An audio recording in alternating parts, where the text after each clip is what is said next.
Salam et que la paix, source de toute victoire, soit avec vous. Lundi 3 novembre, le Maroc U17 affronte le Japon en ouverture de la Coupe du Monde U17 Qatar 2025. Les Lionceaux débarquent dans la compétition en tant que champions d'Afrique U17. Ajoutons à ça leur statut de, si on peut dire, petit frère des champions du monde U20. Alors, peut-on parler de double pression, de double motivation? Comment vont-ils gérer et dans quelle attitude mentale vont-ils se présenter? Voici l'avant-match, qui est en lui-même un match, et il est souvent la clé du match. Parce que, voyez-vous, le mental joue bien avant que les jambes foulent la pelouse. Alors, bienvenue à l'avant-match, le match mental. Le Maroc affronte donc le Japon, avant de rencontrer le Portugal, jeudi 6 novembre, et la Nouvelle-Calédonie, dimanche 9 novembre. Bien sûr, tous les matchs sont importants, mais le match contre le Japon est particulièrement important. Je vous propose donc, avant d'évoquer les Lions U17, un petit détour par cette équipe du Japon. En étudiant la jeunesse de cette équipe, sa construction, sa naissance, sa mise en place, j'ai un peu l'impression d'être face à un produit généré plutôt qu'une équipe, organique. Je m'explique. Le groupe U17 japonais sort tout droit du programme Japan's Way 2022-2050. C'est un programme mis en place par la Fédération japonaise de football, programme très ambitieux qui vise à installer le Japon dans le Gotha du football mondial, avec cet objectif exprimé sans détour et très franchement, qui est remporter la Coupe du Monde 2050. Oui, c'est l'objectif affiché de la Fédération japonaise et c'est l'objectif vers lequel tendent tous les efforts actuels, y compris ce qui est mis en place là à travers les U17 japonais.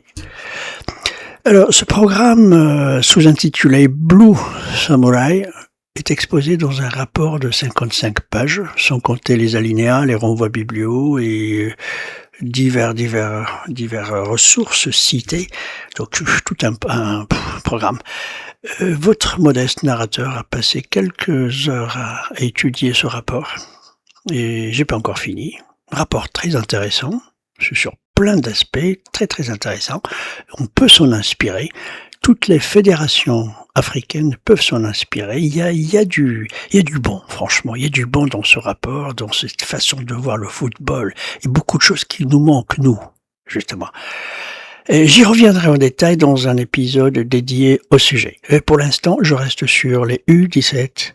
Quel est le rôle et la part des U17 actuels, japonais, je veux dire, dans le programme Blue Samurai et pourquoi et comment sont-ils préparés? Au Japon, le football de rue n'existe presque pas, sauf peut-être dans les mangas. Mais dans la vie, le foot au Japon est une activité encadrée comme presque tout, selon un manuel et une méthode. Une organisation permanente qui cherche à remplacer une culture absente. Le résultat ? Des joueurs précis techniquement, intelligents collectivement, très stables émotionnellement, disciplinés dans le pressing, dans les circuits, dans le comportement sur le terrain et en dehors du terrain. D'un côté, le plan japonais transmet aux joueurs une identité claire, mais de l'autre côté, il étouffe la part sauvage qui crée les génies instinctifs. Résultat, le Japon est un bloc difficile à bouger qui sait résister en défense et insister en attaque, mais souvent incapable de créer l'étincelle décisive. Ils sont conscients de leurs forces et de leurs faiblesses. Ils sont prévisibles, oui, faciles à lire, oui, mais ce n'est pas un problème. Ils ne cherchent pas à te surprendre. C'est pas leur style. Ils cherchent plutôt à t'épuiser, à te fatiguer par la répétition de l'effort avec patience, avec méthode. On l'a dit et on pourrait le répéter encore, le football n'est pas qu'une question de tactique ou de méthode. Le football est une langue culturelle vivante qui s'apprend autant dans les académies que dans la rue, les stades populaires, les rêves d'enfants. Le Japon démontre souvent une syntaxe parfaite, mais un peu sèche. En face, ils vont avoir le Maroc, une équipe qui respire le foot, le jeu spectacle et les gestes techniques à gogo. Mais c'est aussi une équipe qui peut afficher une syntaxe fragile, du moins jusqu'à date récente. Depuis 2008, une évolution technique et mentale a commencé à se développer avec l'objectif clair, renforcer la rigueur de la structure, encadrer la folie de la créativité. Le sentiment dominant au sein de la direction technique nationale chargée de tracer la feuille de route du football marocain était à peu près « on a marre de faire le spectacle et sortir à chaque fois bredouille. On veut des titres et les titres se gagnent grâce à une combinaison de forces innées et de forces à développer. » C'est une formule en cours de préparation, nous y reviendrons plus tard.